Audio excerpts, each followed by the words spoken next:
My name is Maria. I am 35 years old. I live in a small village.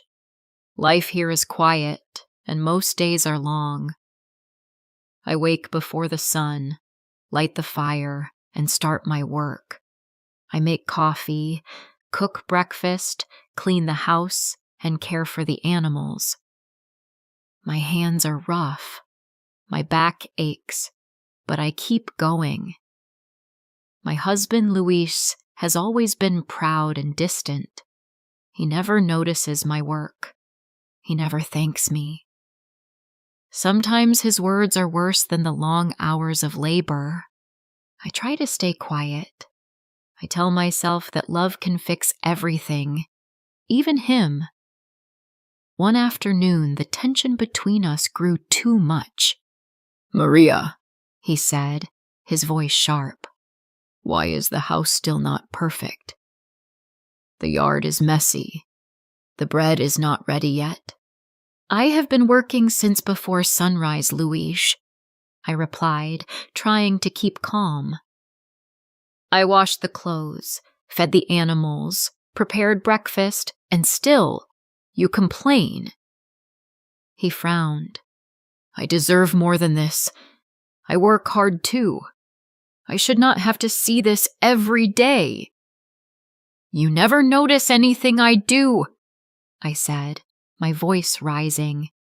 "You never ask me how I am. You only count what is missing." He slammed his hand on the table.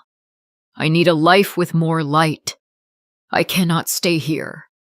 This house, this village, it is too small for me." I felt my heart break, but I stayed silent. I had learned that crying would not stop him. A few days later, he left. He packed a small bag and walked out without looking back. I did not beg. I did not cry. I simply gave him a small lunch and said, "May God go with you." The house felt empty and quiet. For a moment, I thought I could not survive, but I had no choice. Life went on. Months turned into years. The seasons changed, and my house slowly came alive again. I woke each morning before the sun, milked the cows, fed the chickens, and tended my small orchard. I baked bread and sold it at the village market. Every coin I earned went into a jar hidden in rice. Some days were hard. Some days I wanted to give up. But slowly, the house became warm again.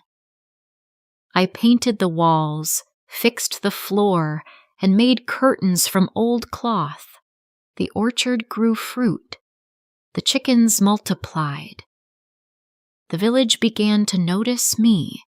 Women asked for advice. Men nodded when I passed. Children ran to greet me or ask for bread. I did not seek praise. I only worked honestly. One morning, a man came to my door. He was thin and tired. His clothes were worn and dirty. His beard had grown long, and his hair fell into his eyes. His voice was low and rough. He asked for water and work. Something about him felt familiar. I studied his hands, his quiet movements, the way he looked at the house. But I said nothing. I nodded and said, "Yes, you may work here." He worked hard every day. He repaired fences, fixed the roof, carried wood. I left him a cup of coffee on the porch each morning. He thanked me only with his eyes. I began to notice small habits and gestures that reminded me of someone I once loved. Yet I waited silently, unsure. Slowly, he told me his story. He had been proud once. He had everything, but he lost it all. He said he had left someone he loved and treated her badly. He said he had no one left. Every word cut deep. My heart tightened, but I kept working. Weeks passed. One day, while he worked, he paused and looked around. He touched the walls, the floor, the small garden. He said softly, "This place, it feels familiar. I think I have been here before." My heart beat fast. Could it be him? I said nothing. I continued my work, careful not to show my thoughts. Later, I invited him to eat lunch. The bread was warm. The soup smelled good. He looked around and saw an old photograph on the wall. A young woman, her face soft, her eyes the same as mine. He stared for a long moment. His hands shook. His voice trembled.